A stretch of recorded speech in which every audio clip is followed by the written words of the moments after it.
داوي نفوسنا لنحس في أعماقنا الإيمان. من فؤاد كالحجارة قسوة فإذا وعى القرآن حينا. حضرت موسیٰ علیہ السلام کے زمانے کا بادشاہ فرعون تھا. اس نے خواب دیکھا کہ کوئی ایک بچہ بنی اسرائیل میں پیدا ہوا ہے جو میری سلطنت کے ٹکڑے کر دے گا. لہٰذا اس نے فیصلہ کیا کہ جو بھی بیٹا پیدا ہو اسے قتل کر دیا جائے. اللہ تعالیٰ نے بچایا. ان کی ماں کو وحی کی کہ اسے ایک صندوق میں بند کر کے دریا میں بہا دو. ساحل پر بھی جگہ وہ تھی جہاں شاہی خاندان کی خواتین آتی تھی نہانے کے لیے. مہارانی بھی موجود تھی. یہ بہت نیک خاتون. اس بیوی نے کہا کیوں قتل کرتے ہو، یہ میرے اور تمہاری آنکھوں کی ٹھنڈک بنے گا. اور فرعون نے قتل نہیں کیا. یہاں پہنچ کر پھر حضرت موسیٰ علیہ السلام نے اپنی قوم سے کہا کہ اب قتال کا وقت آ گیا، تمہیں جنگ کرنی ہوگی. اب جو بھی فلسطین میں آباد ہیں مشرک قومیں اور بہت ہی گمراہ قومیں تھیں، ان سے لڑو اور اس سرزمین پر قبضہ کرو. یہ سرزمین اللہ نے تمہیں عطا کر دی ہے. حضرت موسیٰ علیہ السلام اگرچہ پلے تھے فرعون کے محل میں، انہیں معلوم تھا کہ میں اصل میں اسرائیلی ہوں. یہ وہ واقعہ سورہ قصص میں آتا ہے کہ ایک روز وہ نکلے، انہوں نے دیکھا کہ ایک قبطی اور ایک اسرائیلی دونوں لڑ رہے ہیں. اسرائیلی تھا، اس نے مدد مانگی. حضرت موسیٰ علیہ السلام نے ایک مکہ رسید کیا ہے اس قبطی کے، اس کی جان نکال دی. نحمده ونصلي على رسوله الكريم. اما بعد فقد قال الله تبارك وتعالى كما ورد في سورة المائدة قال فإنها محرمة عليهم 40 سنة. اب یہاں دیکھیے بڑا پیارا انداز ہے. اللہ نے حضرت موسیٰ اس درخواست کا کوئی جواب نہیں دیا. یہ بھی نہیں کہا کہ اللہ نے درخواست رد کر دی، نہیں، کچھ نہیں، اس کا جواب ہی نہیں، منظور نہیں کی. رہنا ہوگا ساتھ ہی، تم ان کی طرف بھیجے گئے ہو، رہو ان کے ساتھ جب تک زندگی ہے. ان کی اصلاح کی کوشش کرتے رہو، ان کو بہتر سے بہتر بنانے کی جہد جاری رکھو. تو فرمایا لیکن اب سزا کے طور پر ہم نے ان پر یہ ارض مقدس جو ہے، اگر یہ بزدلی نہ دکھاتے تو ابھی ان کو مل جاتی ہے، لیکن اب ان پر 40 برس تک حرام کر دی گئی. یتیہون فی الارض، وہ اسی زمین کے اندر بھٹکتے پھریں گے، سر مارتے پھریں گے. اسی لیے اس صحرائے سینا کا نام صحرائے تیہ بھی ہے. مسلمانوں نے اس کا نام رکھا صحرائے تیہ، یتیہون فی الارض. یہ جو لفظ آیا ہے یہاں پر، یہ بھٹکتے پھریں گے اسی صحرا کے اندر 40 برس تک. اگر یہ بزدلی نہ دکھاتے، جنگ کے لیے تیار ہو جاتے تو ابھی انہیں یہ ارض مقدس مل جاتی، ابھی ہم اسے دے دیتے. لیکن اب انہوں نے جو بھی رویہ ان کا ظاہر ہوا ہے، اس کے نتیجے میں اب یہ ارض مقدس ان پر 40 برس تک حرام ہو گئی. یہ زمین اب یہ حاصل نہیں کر سکیں گے، داخل نہیں ہو سکیں گے، اور اسی زمین پہ اسی صحرا تیہ کے اندر بھٹکتے پھریں گے. فلا تاسع علی القوم الفاسقین. تو اے موسیٰ تم افسوس نہ کرو، رنج نہ کرو، غم نہ کھاؤ ان فاسق لوگوں کی حالت پر. اب ان کا جو انجام ہوگا، 40 برس تک جو سختیاں جھیلیں گے، جو مصیبتیں برداشت کریں گے. اب دیکھیے یہ دو طرفہ دھار ہے اللہ کی تلوار کی. ایک طرف وہ عذاب ہے ان لوگوں کے لیے جنہوں نے انکار کیا جنگ کرنے سے، ان کے لیے عذاب ہے کہ اب اسی صحرا میں بھٹکتے پھریں گے. وہ صحرا جس میں پانی نہیں ملتا، وہ صحرا کی جس کے اندر کوئی رویدگی نہیں ہے، کوئی وہاں پر فصل نہیں ہے، کوئی چیز پیدا نہیں ہوتی ہے. اس کے اندر کیا ہے؟ کوئی شکار کر لیا، بس کوئی خرگوش نظر آ گیا، مار لیا، اسے کھا لیا، یا کوئی اور اسی طرح کا صحرائی جو جانور ہے وہ نظر آیا، اس کا شکار کیا اور کھا لیا. یہی کچھ تھا نا. باقی وہاں کیا تھا؟ صحرائے تھی، نخو تک صحرا، اس میں بھٹکتے پھریں گے اب یہ 40 برس تک. ان کے لیے تو سزا ہو گئی، لیکن قوم کے لیے بحثیت مجموعی it's a blessing in disguise. اب وہاں جو لوگ پیدا ہوئے، جو نئی نسل پیدا ہوئی، وہ انہی سختیوں میں پلی بڑھی.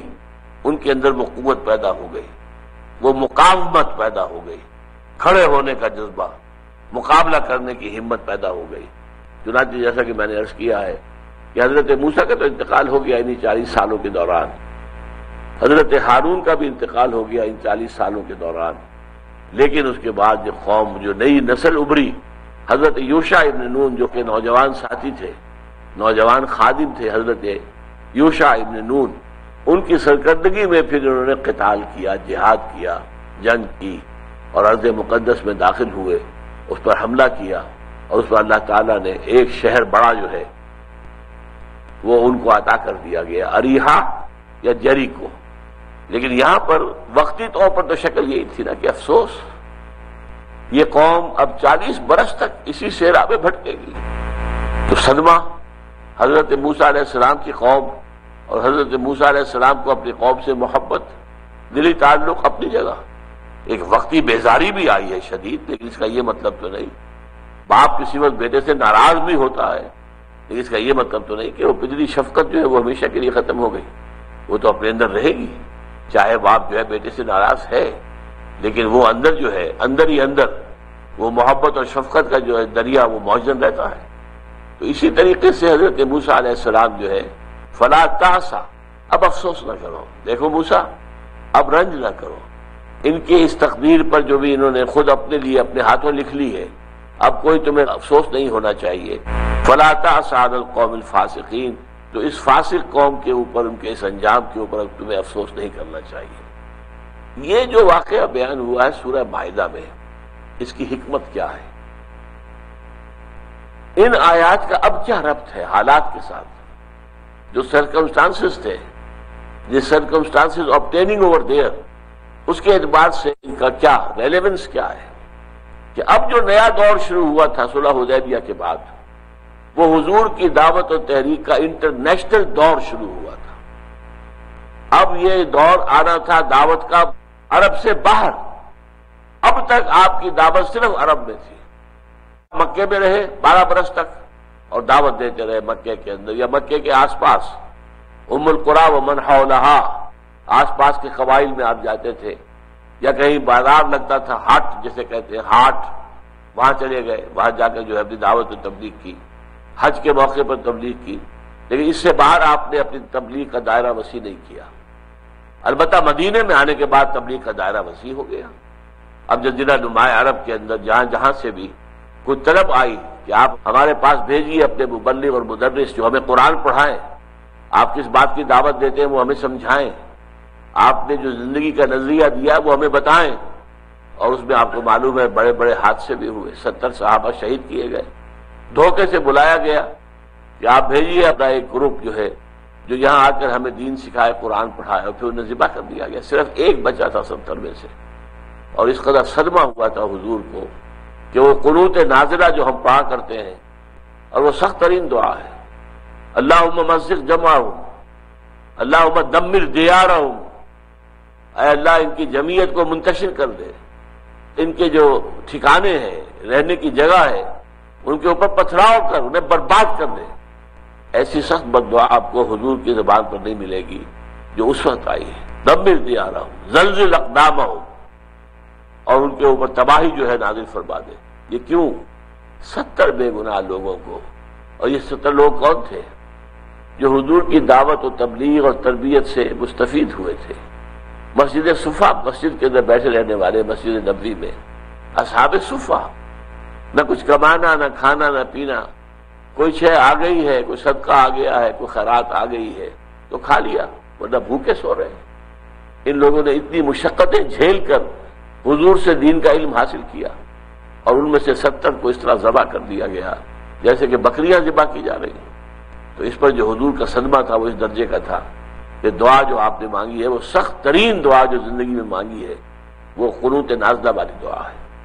بہرحال تو اب جو مرحلہ شروع ہونے والا تھا صلح حدیبیہ کے بعد، اب انٹرنیشنل دور شروع ہونے والا تھا۔ یہی وجہ ہے کہ حضور نے صلی اللہ علیہ وسلم صلح حدیبیہ کے بعد خطوط بھیجے ہیں، بادشاہوں کے نام، قیصر روم کے نام خط بھیجا، اور کسرا جو تھا بادشاہ فارس کا اس کے نام، مصر کا جو تھا پیٹریارک اس کے نام خط بھیجا، نجاشی جو ایمان لے آئے تھے وہ تو فوت ہو گئے تھے، اب جو بھی نجاشی تھا، نیگوس جو بھی حبشہ کا بادشاہ تھا اس کے پاس بھیجا خطوط، آس پاس کے بڑے بادشاہ ہوں یا چھوٹے ہوں ان سب کو خطوط بھیجے۔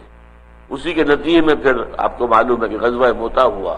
تو اس طریقے سے یہ سارا معاملہ شروع ہوا ہے اس آیتوں کے بعد۔ یہ گویا کہ مسلمانوں کو بتایا جا رہا ہے کہ ایک مرحلہ تو قتال کا آیا تھا جو with in the Arabian peninsula تھا۔ With in the Arabian peninsula کوئی اسٹینڈنگ آرمیز نہیں تھی، کوئی اسٹیبلش گورنمنٹس نہیں تھی، کوئی فارمل اسٹیٹ نہیں تھی، کوئی فارمل گورنمنٹس نہیں تھی، لہذا یہاں پر تو معاملہ کچھ اور تھا۔ اب تمہارا سابقہ پیش آئے گا بڑی زبردست قوموں سے۔ یا موسیٰ ان فیہا قوم جبارین، جبارین کی قوم جو ہے، اب تمہارا مقابلہ آئے گا رومیوں سے، یہ رومن لیجنڈز مشہور ہے تاریخ کے انسان، غرق آہن، ہر طریقے سے لوہے کے اندر جو ہے ڈھکے ہوئے جسم ان کے، اور وہ لوگ بڑے پریڈ کرنے والے اور بہت ہی جو قواعد آشنا، بہت ہی ڈسپلن فوج، پھر ایرانی فوج، اب ان سے سابقہ پیش آئے گا۔ وہ جو عرب کے اندر ہوتے تھے چھوٹے چھوٹے معاملے، 300 کا 1000 سے مقابلہ ہو گیا، 1000 بھی کوئی بہت بڑی تعداد تو نہیں ہے نا۔ غزوہ موتا میں کیا ہوا؟ 3000 کا 2 لاکھ سے مقابلہ ہو گیا۔ 1 لاکھ تو فوری طور پر سامنے تھا، 1 لاکھ اور موجود تھا پیچھے جو ضرورت پڑنے پر آ سکتا تھا۔ 2 لاکھ کے ساتھ مقابلہ 3000 کا۔ اسی لیے بعض لوگوں نے مشورہ دیا تھا کہ ہمیں یہاں مقابلہ نہیں کرنا چاہیے، بچ کر نکل جانا چاہیے، لیکن اکثر صحابہ نے کہا کہ ہمیں تو شہادت کی موت درکار ہے، ہمیں بچ کر نکلنے کی ضرورت ہی نہیں ہے، ہمارے لیے تو اصل کامیابی شہادت ہے۔ لہذا جنگ ہوئی، اور ظاہر بات ہے اس میں تینوں سپہ سالار جن کا نام حضور نے لیا تھا یہ تینوں شہید ہو گئے۔ تو پھر حضرت خالد بن ولید نے کمان اپنے ہاتھ میں لی اور بڑی حکمت کے ساتھ لشکر کو نرغے میں سے نکال کر واپس لے آئے۔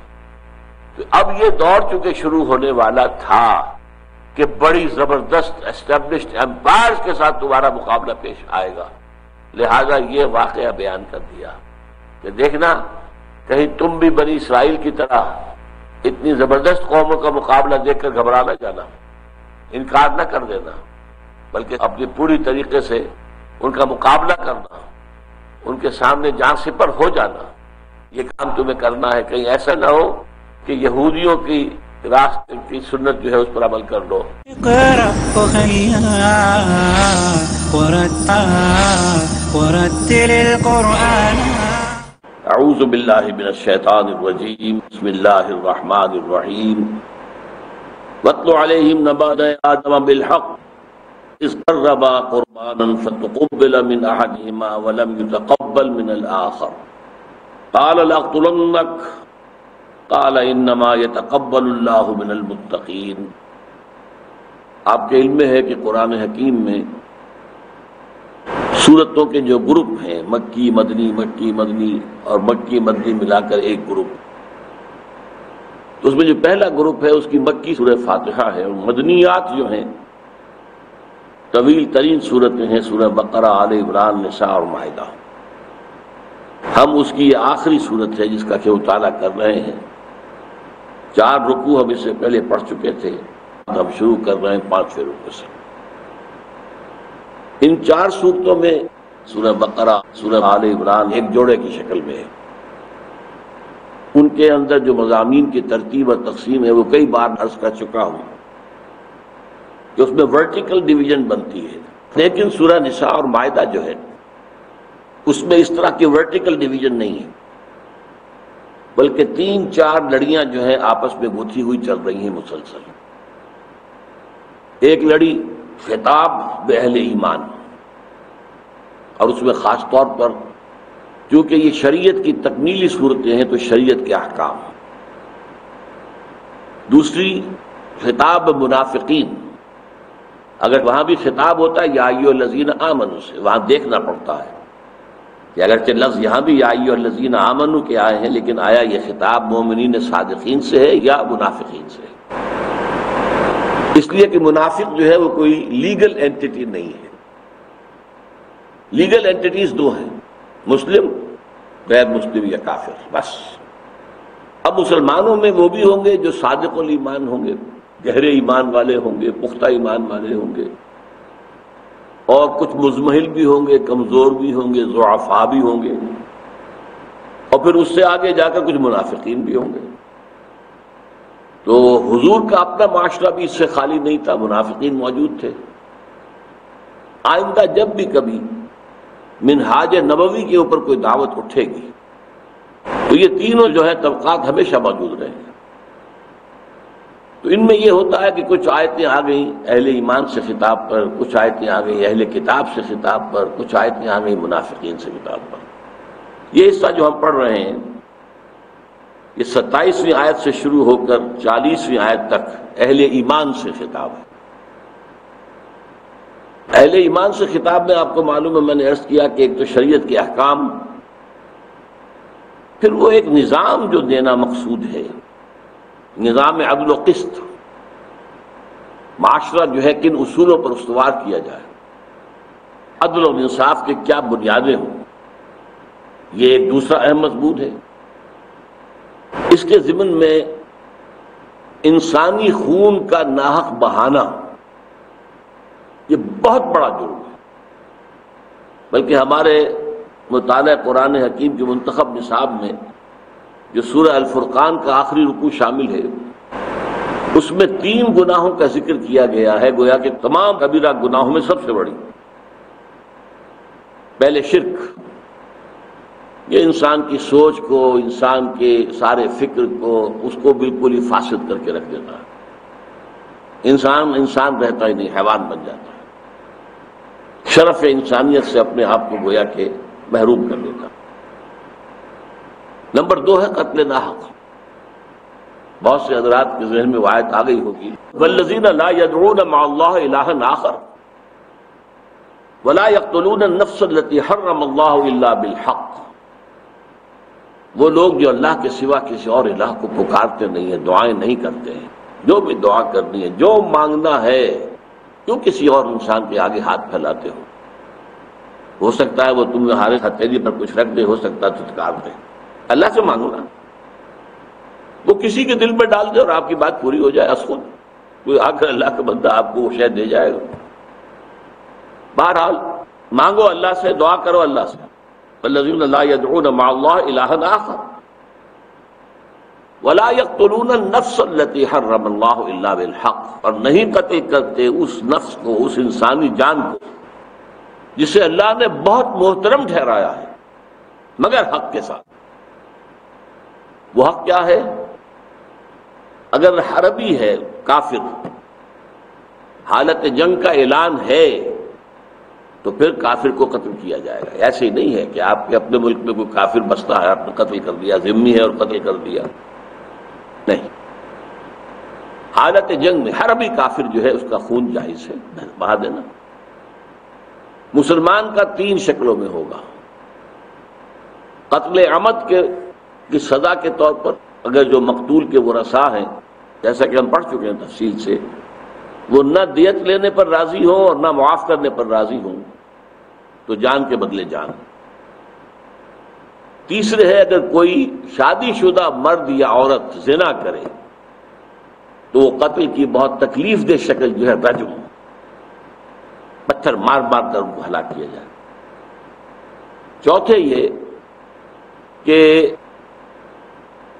کوئی شخص مرتد ہو جائے، اس کو قتل کیا جائے، یا تو وہ بھاگ جائے، ملک سے نکل جائے، آپ کے پکڑ میں نہ آئے، وہ بات دوسری ہے، ورنہ مرتد کا قتل واجب ہے۔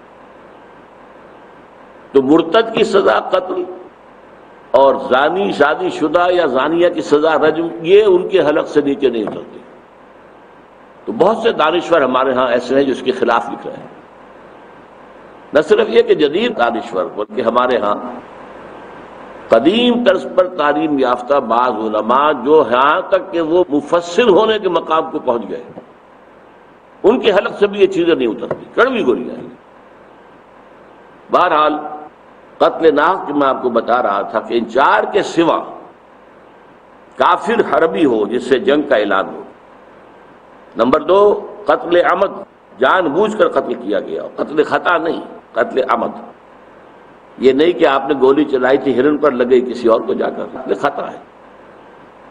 تیسرے یہ کہ زانی شادی شدہ یا زانیہ قتل رجم کے ذریعے۔ چوتھے قتل مرتد۔ آپ دیکھ رہے ہیں ہمارے یہاں کیا ہو رہا ہے، ایک شخص مرتد ہو گیا افغانستان میں، عبد الرحمان نامی، وہ مرتد ہو گیا اور اس کو قاضی اور قضات جو وہاں کا اس نے سزا دے دی کہ اس کو قتل کیا جائے۔ اب ایک طوفان مچ گیا، پوری دنیا میں چیمیں ہوئیں شروع ہو گئی۔ وہ دباؤ پڑا کہ پہلے تو یہ دھوکہ دیا کہ ابھی ہم ذرا تحقیق کریں گے کہ وہ پاگل تو نہیں ہے، اس کے پاس اس تحقیق کا بھی کوئی نتیجہ سامنے نہیں آیا، وہ خاموشی سے اس کو اٹالین ایمبیسی میں بھیجا اور وہاں سے آگے وہ چلا گیا۔ یہ ہمارا حال ہے شریعت کے نفاذ کے سلسلے میں۔ بہرحال یہ قتل کا معاملہ جو ہے اس کی دو شکلیں ہیں، ایک قتل ہے ایک فرد کا قتل کیا جانا، ایک اس سے بھی بہت بڑی شکل ہے محاربہ جسے کہا گیا ہے۔ کوئی گروہ کھڑا ہو جائے منظم اور وہ اسلامی حکومت کو چیلنج کرے، وہاں کے امن و امان کو غارت کرے، فساد مچائے، توڑ پھوڑ کرے، تخریب کرے، راستے مسدود کر دے، لوگوں کو قتل بھی کرے، لوٹ مار کرے، یہ جو ہے اسے محاربہ کہا گیا ہے۔ ان دونوں قسم کی جو قتل ہے ان کے بارے میں ہدایات اس رکوع میں آ رہی ہے، اور یہ قتل جو انفرادی ہے اس کی شناعت کو ظاہر کرنے کے لیے کہاں سے بات شروع کی گئی؟ حضرت آدم علیہ السلام اور ان کے دو بیٹوں سے۔ پہلا قتل جو ہوا ہے اس زمین پر وہ حضرت آدم کے ایک بیٹے قابیل نے اپنے بھائی حابیل کا کیا۔ قابیل کو تورات میں لکھا جاتا ہے قائن، کین یا قائن، قرآن میں حدیث میں وہ قابیل ہے۔ حابیل کو ایبل لکھتے ہیں، وہ ABEL۔ یہ دو بھائی تھے۔ اب ان میں کیا نزاع ہوا، کیا جھگڑا ہوا، اس کی کچھ تفصیل آئی ہے بعض روایات کے اندر، کہ بیان یہ کیا گیا ہے کہ وہاں اصل میں یہ طے تھا، چونکہ حضرت آدم کی اولاد میں ابھی جو بیٹے اور بیٹیاں ہیں وہ سب آپس میں بھائی بہن ہیں، ان کے رشتے کیسے ہوں، شادی کیسے ہو، اور شادی نہ ہو تو نسل کیسے چلے گی؟ لہذا شریعت نے قانون یہ دیا اس وقت کے لیے عارضی طور پر کہ حضرت حوا کو حمل ہوتا تھا تو ہر وضع حمل پر جڑواں پیدا ہوتے تھے، ایک بھائی ایک بہن، ایک بھائی ایک بہن، ایک بھائی ایک بہن۔ تو ایک ہی حمل سے پیدا ہونے والے وہ بھائی اور بہن تو حقیقی بھائی بہن کی طرح شمار ہوتے تھے جن کے ماں بہن نکاح نہیں ہو سکتا۔ لیکن یہ کہ ایک حمل سے پیدا ہونے والا بھائی بیٹا اور دوسرے حمل سے پیدا ہونے والی بیٹی، ان دونوں کا آپس میں نکاح ہو سکتا تھا تاکہ بات جو ہے آگے نسل انسانی کی چل سکے۔ اب ہوا یہ کہ قابیل بڑا تھا، اس کے ساتھ جو بہن جس کی ولادت ہوئی ہے وہ ذرا خوبصورت تھی۔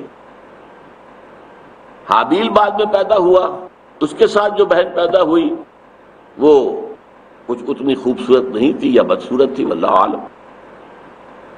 اب قابیل بضد ہو گیا کہ میں نے تو اس سے شادی کرنی ہے، اپنی بہن سے جو میرے ہی ساتھ پیدا ہوئی۔ ظاہر بات ہے کہ اس وقت کی شریعت اور اللہ کے احکام کے خلاف تھا۔ اس کے ضمن میں پھر حضرت آدم کے سامنے معاملہ آیا۔ حضرت آدم نے یہ فیصلہ کیا اس روایت کی روح سے، مجھے اس کے ماننے میں تأمل ہے، وہ میں بیان کروں گا، کہ حضرت آدم علیہ السلام نے فیصلہ کیا کہ تم دونوں کچھ قربانی پیش کرو اللہ کی جناب میں، جس کی قربانی قبول ہو جائے گی اسے وہ بیٹی دے دی جائے گی جو قابیل کے ساتھ پیدا ہوئی تھی اور نسبتاً خوبصورت تھی۔ اس پر سارا معاملہ ہوا ہے، قربانی پیش کی گئی، ایک کی قربانی قبول ہو گئی، دوسری کی نہیں ہوئی۔ اب اس پر بجائے اس کے کہ معاملے کو تسلیم کر دیتا اور اس کے اندر حسد کی آگ جو ہے وہ بھڑک اٹھی، اس میں جلا وہ، اور اس نے کہا میں تو تمہیں قتل کر کے رہوں گا۔ حابیل سے کہا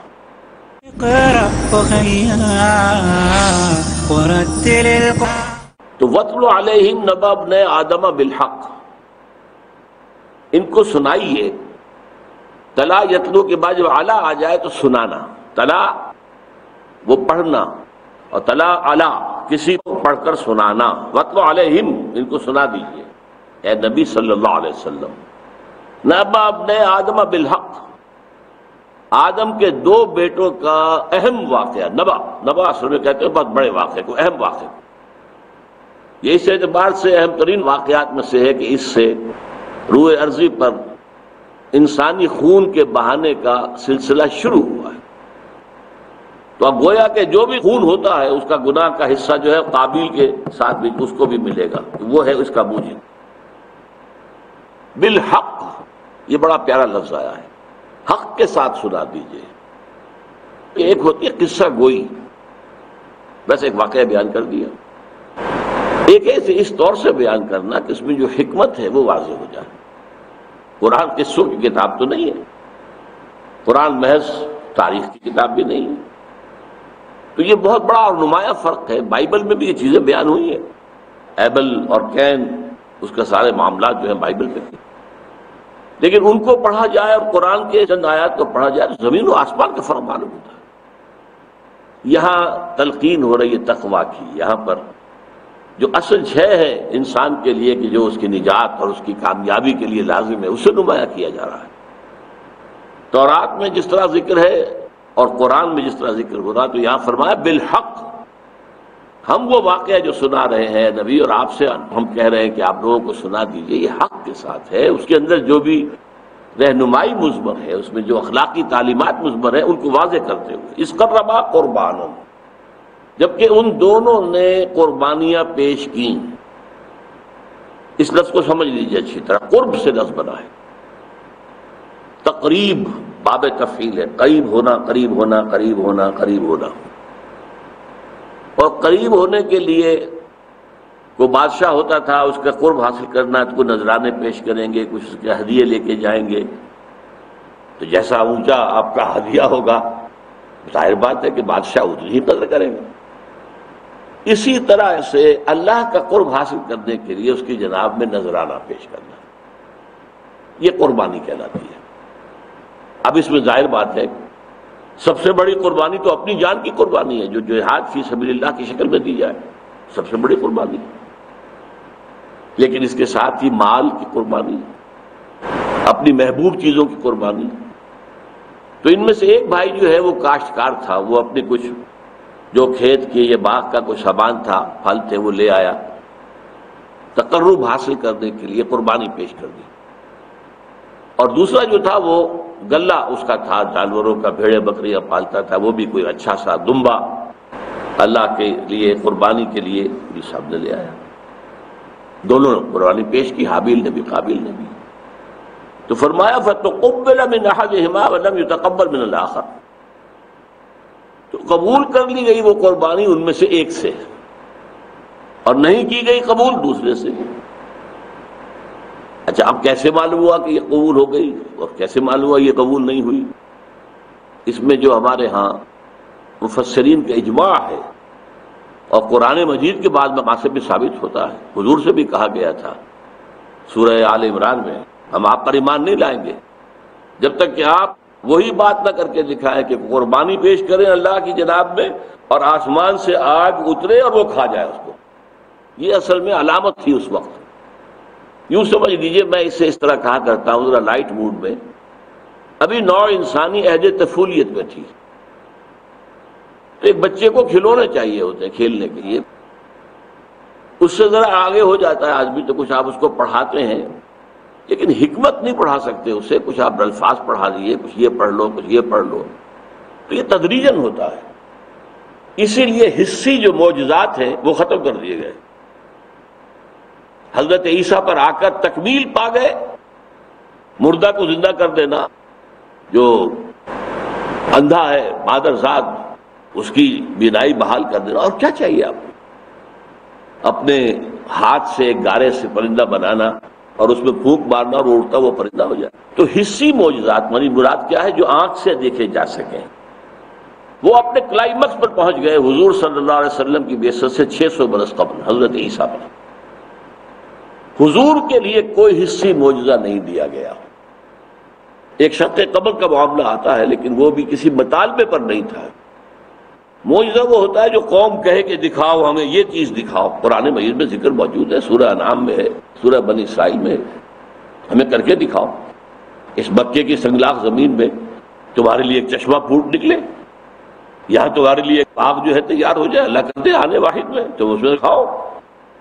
تم تو غریب آدمی ہو تو تمہارے لیے یہ خوشحالی کا ذریعہ بن جائے گا. یا ہمارے سامنے ذرا آسمان پر چڑھ کر دکھا اور وہاں سے کتاب لے کر اترو، یا تمہارے لیے محل بنا دیا جائے سونے کا چاندی کا. تو ایسے مطالبے کرتے تھے کہ جو حصی معجزہ ختم ہو چکی. وہ انسان کی عہد طفولیت کے دور تک تھا، اس کے بعد اب یہ عقلی، فکری، ذہنی، یہ اب معجزہ ہے جو قرآن مجید جو ہے جس کا کلائمیکس ہے۔ اسی طرح اس معاملے میں کیا ہوتا تھا کہ کوئی قربانی آپ نے پیش کی، آسمان سے ایک آگ نازل ہوئی اور اس کو بھسم کر گئی، تو گویا کہ اللہ تعالیٰ نے وہ قربانی قبول کر لی، نہیں تو آپ کی قربانی جو ہے ریجیکٹ ہو گئی۔ یہ چلا آ رہا ہمیشہ سے، لیکن یہ کہ جدید بعض مفسرین یہ بھی ماننے کو تیار نہیں ہے۔ اصل میں وہ سائنٹیفک ریشنلزم جو شروع ہوا تھا 18ویں صدی سے، اور جو پھر ہمارے ہاں جو ہے 19ویں صدی کے اواخر میں امپورٹ ہوا ہے، اور جس کے سب سے بڑے جو ہیں مبلغ اور داعی وہ سید احمد خان تھے مرحوم، اس کا ذہنوں پر اتنا اثر ہے کہ جو چیز سائنس کے حساب سے پوری نہ اتر رہی ہو ترازو میں، اس کو کسی طرح اتار کے پھینک دو۔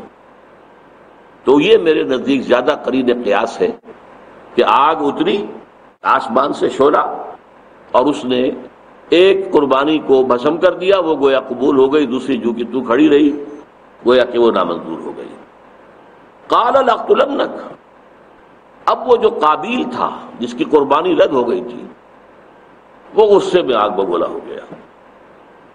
اب بجائز کہ وہ اس پر یہ کہ ایک ندامت ہوتی، شرمندگی ہوتی، سوچتا، اپنے گریبان میں منہ ڈالتا، آخر اللہ نے میری قربانی کیوں رد کی ہے، کیا سبب ہے اس کا، نہیں، غصے میں آ کر، جس کو کہتے ہیں حسد۔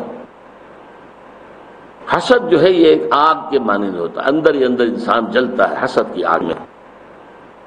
تو وہ حسد کی آگ تھی، وہ ظاہر ہوئی، لأقتلنک، میں تجھے قتل کر کے رہوں گا۔ اب یہ لأقتلنک جو صیغہ ہے، نون مشدد اور شروع میں لام، یہ انتہائی تاکید، میں تمہیں قتل کر کے رہوں گا، نہیں چھوڑوں گا تمہیں۔ اب قال، اب دوسرے بھائی کی بات دیکھیے، یہ ہے اصل میں وہ چیز جو انداز بیان کے اندر جو مختلف کرداروں کو نمایاں کیا جا رہا ہے، اس میں سبق ہے، اس میں ہدایت ہے۔ اب کیا کہا حابیل نے؟ قال انما يتقبل اللہ من المتقین۔ دیکھیے بھائی جان، یہ تو اللہ کا فیصلہ ہے، اور اللہ جو ہے متقین ہی سے قربانی قبول کرتا ہے۔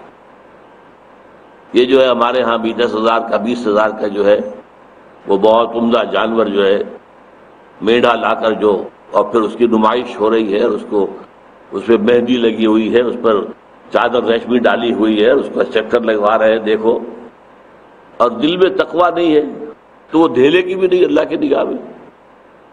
لن ینال اللہ لحومها ولا دماؤها ولکن ینالہ التقویٰ منکم۔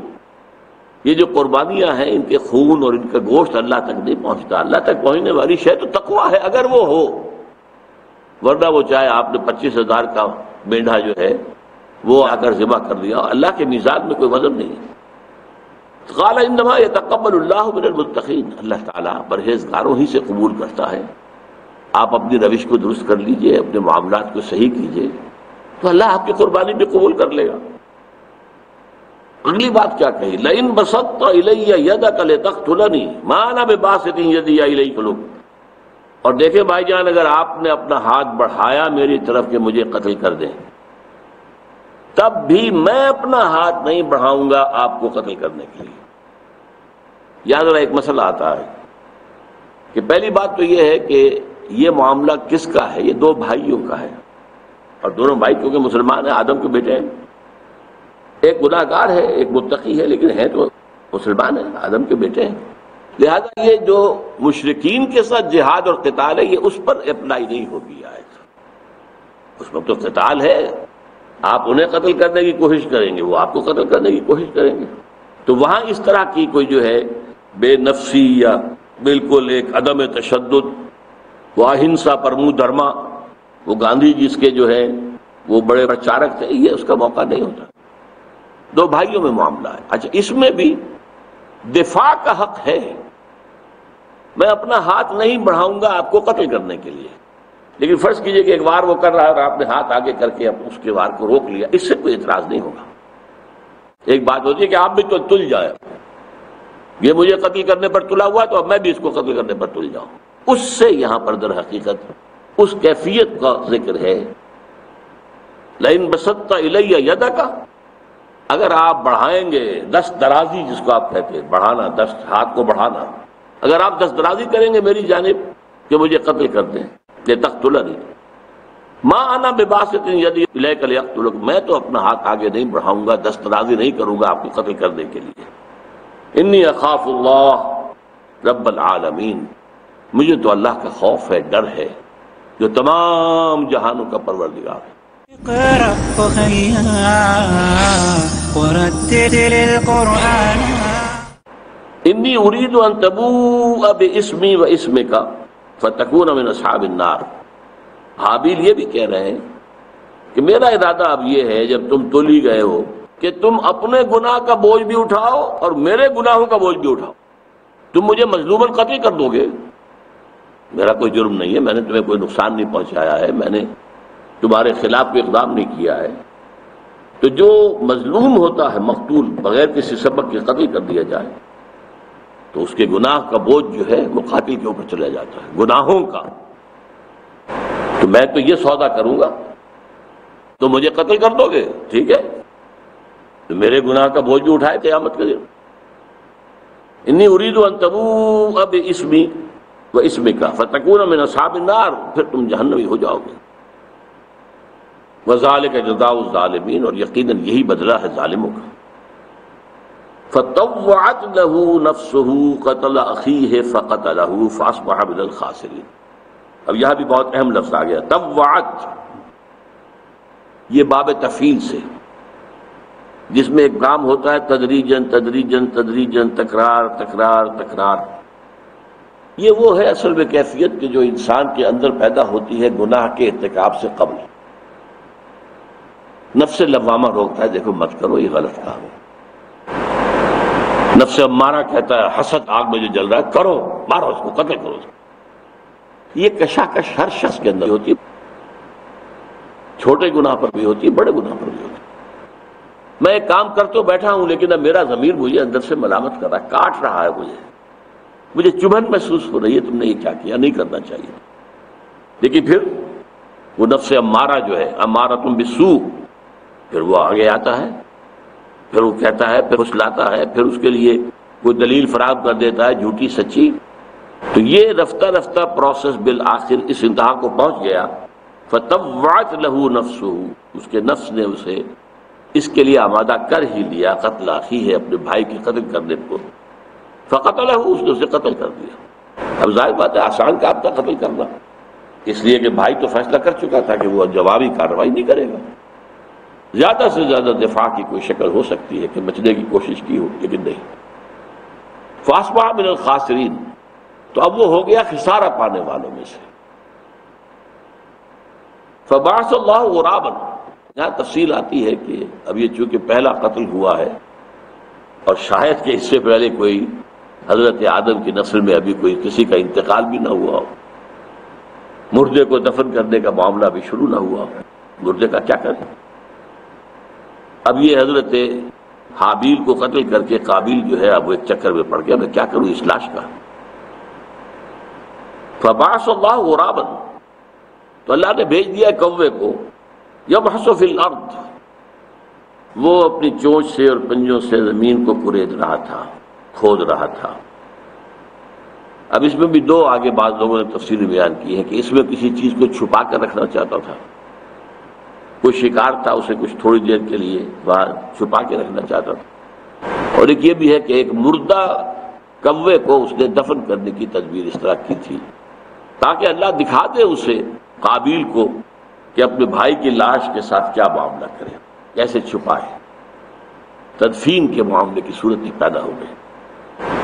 قال یا ویلتی عجزت ان اکون مثل ھذا الغراب، اب اس نے کہا ہائے میری شامت، افسوس، میں اس کوے کے مانند بھی نہ ہوا۔ اس کوے کو اللہ نے اتنی سمجھ دے رکھی ہے کہ اس نے اپنے کسی ساتھی کوے کی لاش کو دفن کیا ہے، تو مجھے اس کا خیال بھی نہیں آیا۔ فواری صوت اخی فاصبح من النادمین، تو اس پر وہ ندامت جو ہے اس پر مسلط ہو گئی۔ اب اس کے بعد جو لفظ آ رہا ہے من اجل ذالک، كتبنا على بني إسرائيل أنه من قتل نفسا بغير نفس أو فساد في الأرض فكأنما قتل الناس جميعا ومن أحياها فكأنما أحيا الناس جميعا. میں نے لکھ دیا تھا بنی اسرائیل پر، من قتل نفسا بغیر نفس او فساد فی الارض فکأنما قتل الناس جميعا، جس شخص نے کسی انسانی جان کو قتل کیا بغیر اس کے کہ وہ کسی اور انسانی جان کے بدلے میں قتل کیا جا رہا ہو، بغیر نفس، میں نے عرض کیا تھا نا کہ قاتل جو ہے اس کی جان لی جا سکتی ہے بشرطے کہ مقتول کے جو ورثاء ہیں اسے معاف نہ کر دیں. وہ معاف کر سکتے ہیں، کوئی اور معاف نہیں کر سکتا، نہ جج کر سکتا ہے، نہ کوئی ہیڈ آف دی اسٹیٹ کر سکتا، کوئی نہیں کر سکتا.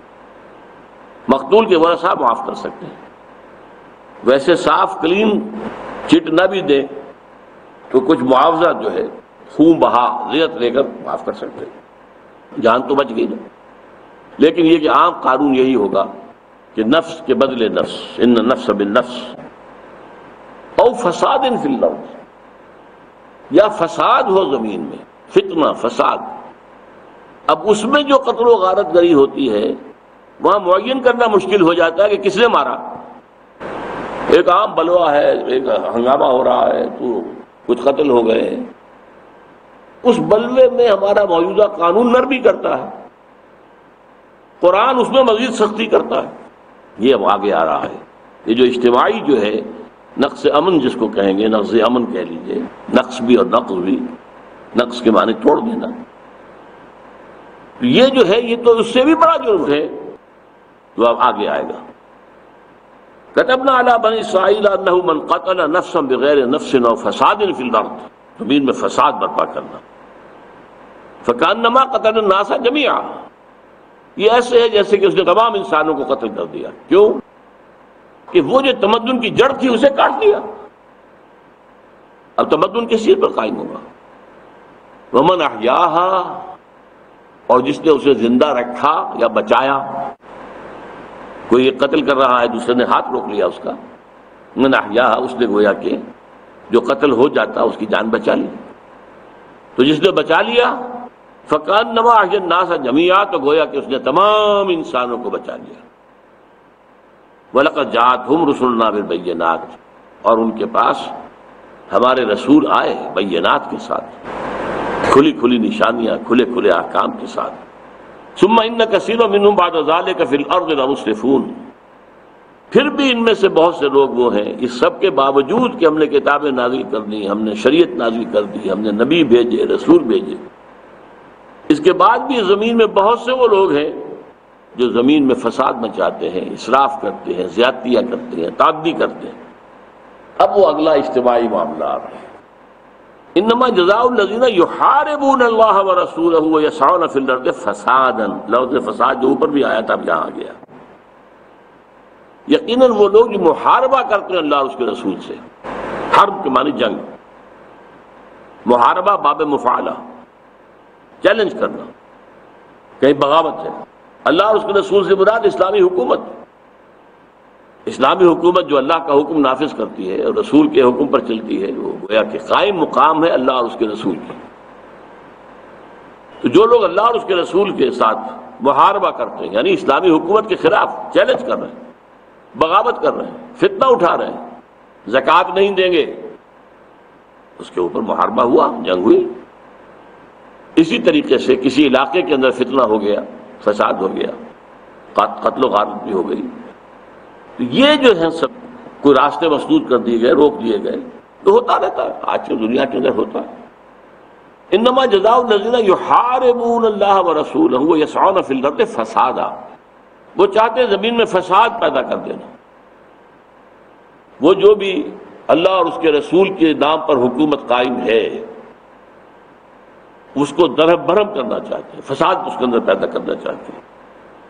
اب ان کی سزا کیا ہے؟ ان یقتلوا او یصلبوا او تقطع ایدیہم وارجلہم من خلاف او ینفوا من الارض. یہ سخت ترین انداز ہے، باب تفصیل میں صیغے آ رہے ہیں. یقتلوا، قتل کر دیے جائیں، لیکن قتل کرنا ایک تلوار کا ایک وار ہوا، جیسے سعودی عرب میں قاتل کا سر قلم کیا جاتا ہے، وہ اس نے سر کیا ہوا، نیچے ایک تلوار کا وار ہوا، گردن کٹ کر علیحدہ جا پڑ، اس میں کوئی تکلیف اس کو نہیں ہوتی۔ وہ قتل سے پہلے جو خوف ہے، یہ ہے وہ اپنی جگہ پر ہے، لیکن قتل کے عمل میں کوئی تکلیف نہیں۔ یا آج کل جیسے ویسٹ میں ہو رہا ہے، آپ نے کرسی پر بٹھا دیا، وہ بیٹھا کرسی کے اوپر، اچانک وہ بٹن دبایا اور گیا، اسے کوئی تکلیف نہیں ہوتی۔ یہاں تقتیل ہے، تکلیف دے دے کر مارو اسے، یعنی اس کے اندر یہ مفہوم بھی ہو سکتا ہے اس کے ٹکڑے کرو، اس لیے کہ اسلام میں سزاؤں کے معاملے میں جو فلسفہ ہے وہ عبرت انگیزی ہے۔ لوگ دیکھیں، زانی جو ہے غیر شادی شدہ، اس کی سزا جو 100 کوڑے ہے، اس میں حکم آیا ہے سورہ نور کے اندر کہ اہل ایمان کا گروہ دیکھیں اپنی آنکھوں سے کوڑے لگتے ہوئے اور اس آدمی کی چیخیں نکلتے ہوئے دیکھیں، تاکہ ان کے اندر جو ہے وہ ایک عبرت پذیری پیدا ہو جائے، اس کام کے لیے کوئی خیال تک پھر دل میں نہ آنے پائے۔ اس لیے یقتلوا، ٹکڑے ٹکڑے کر دیے جائیں یا تکلیف دے دے کر مارا جائے۔ اس یقتلوا ہی کی ایک شکل رجم کی بھی ہے، پتھر مار مار کے۔ اب کوئی پتھر کہیں لگ گیا ہے، کوئی کہیں لگ گیا ہے، کوئی کہیں لگ گیا، ادھر سے بچا رہا ہے، وہ ادھر سے بچا رہا ہے، پتھر مار مار کے جو ہے اور اس کو ختم کر دیا جائے۔ یصلبوا، شریف دے دی جائے۔ اب یہ بھی بڑی تکلیف دہ موت ہوتی ہے، لٹکا دیا، مر رہے، سسک رہے، کچھ خون نکل رہا ہے، فوری موت نہیں ہوتی، یہ پھانسی نہیں ہے۔ سلیب بالکل مختلف ہے۔ پھانسی تو یہ ہے کہ آپ نے کھڑا کیا ہے، اوپر کنٹوپ باندھ دیا ہے، اس کے بعد تختہ کھینچا ہو گیا، اس کے بعد اس کا جسم جو ہے ذرا پھڑکتا ہے، اسے کیا پتا میرا جسم پھڑکتا ہے، وہ تو گیا۔ اس اعتبار سے ایک سزا ہے صرف یہ کہ ایک جان لے لی جائے۔ یہاں صرف جان سے ہمیں کوئی بغض نہیں تھا، ہم تو اس سزا کے ذریعے سے لوگوں کے اندر ایک دہشت پیدا کرنا چاہتے ہیں، جرم کے خلاف دہشت، جرم کے خلاف جو ہے انسان کے اندر جو ہے خوف پیدا ہو جائے اور اس کے لیے اس کے عبرت پذیری کا سامان ہو جائے۔ اور تقطع ایدیہم وارجلہم من خلاف، یا ان کے کاٹ ڈالے جائیں ہاتھ اور پاؤں مخالف سمت سے، دایاں پاؤں کاٹو، بایاں ہاتھ کاٹو اور پھینک دو اسے۔ اب دھوپ میں پڑا ہوا جل رہا ہے، سڑ رہا ہے، یہ تکلیفیں دینے کا۔ او ينفوا من الارض، یا ایک شکل یہ کہ انہیں زمین سے ملک بدر کر دیا جائے، انہیں نکال دیا جائے۔ اسی کی ایک صورت یہ قرار دی ہے فقہا نے کہ جیل میں ڈال دیا جائے، وہ بھی ينفوا من الارض، معاشرے سے کٹ گیا، اور یہ کتنی جیل ہو یہ علیحدہ مسئلہ ہے، لیکن یہ بھی ایک شکل ہو سکتی ہے اس کی، ينفوا من الارض۔ ذالک لہم خزی فی الدنیا، یہ چیز ان کے لیے دنیا میں رسوائی بنے گی، وَلَهُمْ فِي الْآخِرَةِ عَذَابٌ عَظِيمٌ، اور اسی پر بس نہیں ہو جائے گی، معاملہ اسی پر ختم نہیں ہو جائے گا، بلکہ ان کے لیے آخرت میں عذاب عظیم ہے، بہت بڑا عذاب۔ البتہ اس میں ایک بات جو ہے جو دوسرے جرائم سے مختلف ہے، کسی نے چوری کی ہے، حد ہے، ہاتھ کاٹو، بشرطے کہ ساری شرطیں پوری ہو جائیں۔ اب اگر فرض کیجئے کہ وہ توبہ کر رہا ہے، معافی مانگ رہا ہے، توبہ بھی کی ہے، یا اس نے آپ گرفتار ہونے سے پہلے توبہ کر دی ہے، اس سے وہ سزا دی جائے گی، اس کی اس توبہ کی وجہ سے وہ اللہ کے ہاں کی سزا سے بچ جائے گا، لیکن یہاں تو اس کے اوپر حد جو ہے وہ نافذ کی جائے گی، حد ہے وہ۔ اسی طریقے سے زانی ہے، زانی چاہے اس نے توبہ کر لی ہو، لیکن اب زنا کا ثبوت مل گیا ہے، ثابت ہو گیا، یا خود آ کے اس نے اقرار کر لیا۔ حضور نے جو ایک مرد اور ایک عورت کو رجم کروایا، تو آپ کو معلوم ہے کہ وہ ان کے اقرار کی بنیاد پر تھا، انہیں رجم کیا گیا۔ لیکن جب کسی نے یہ کہہ دیا کہ یہ بڑا بے حیا شخص تھا یا بڑی بے حیا خاتون تھی، تو حضور نے کیا فرمایا؟ نہیں، انہوں نے وہ توبہ کی ہے کہ جو تمام مدینے والوں پر تقسیم کر دی جائے تو سب کے نجات کا ذریعہ بن جائے۔ اس سے بڑی بات کیا ہوگی؟ رجم کے لیے اپنے آپ کو پیش کر رہے ہیں، اے اللہ کے رسول، ہم سے وہ خطا ہو گئی ہے، وہ غلطی سرزد ہو گئی ہے، ہمیں پاک کر دیجیے۔ تو یہاں اس کے برعکس بات آ رہی ہے، الا الذین تابوا من قبل ان تقدروا علیہم، سوائے ان کے کہ جو توبہ کرنے اس سے پہلے کہ تم ان پر قابو یافتہ ہو جاؤ۔ اگر تو تم نے اسے گناہ گرفتار کر دیا پہلے ہی، تو پھر تو یہ سزا ملے گی۔ اگر اس سے پہلے کہ تم ان کے اوپر قابو یافتہ ہو جاؤ، انہیں پکڑ سکو، ان کو شکست دے سکو، اس سے پہلے توبہ کر لیں تو پھر یہ ہے فَاعْلَمُوا أَنَّ اللَّهَ غَفُورٌ رَحِيمٌ، تو جان لو کہ اللہ تعالیٰ بھی غفور اور رحیم ہے، اس لیے کہ یہ بڑے پیمانے پر ہوتا ہے۔ تو اگر سب کو قتل کیا جائے گا تو بہت بڑی بات بن جائے گی، تو ایک راستہ نکال دیا گیا ہے، اگر ان کے مغلوب ہونے سے پہلے وہ توبہ کر لیں تو انہیں چھوڑ دیا جائے گا۔ یہ ہے اس محاربے کا قانون جو قرآن مجید نے دیا۔ پہلے ایک انفرادی قتل کا معاملہ، یہ چونکہ بہت کثرت سے ہوتا ہے معاشرے میں، اس پر تفصیل سے گفتگو کی گئی ہے۔ یہ محاربہ جو ہے عام طور پر نہیں ہوتا، خاص حالات میں ہوتا ہے، اس پر کی سزا بیان کر دی گئی۔ اقرأ أخيا ورتل القرآن اصبح بصوتك اسمع الأكوان اقرأ كلام الله داوي نفوسنا لنحس في أعماقنا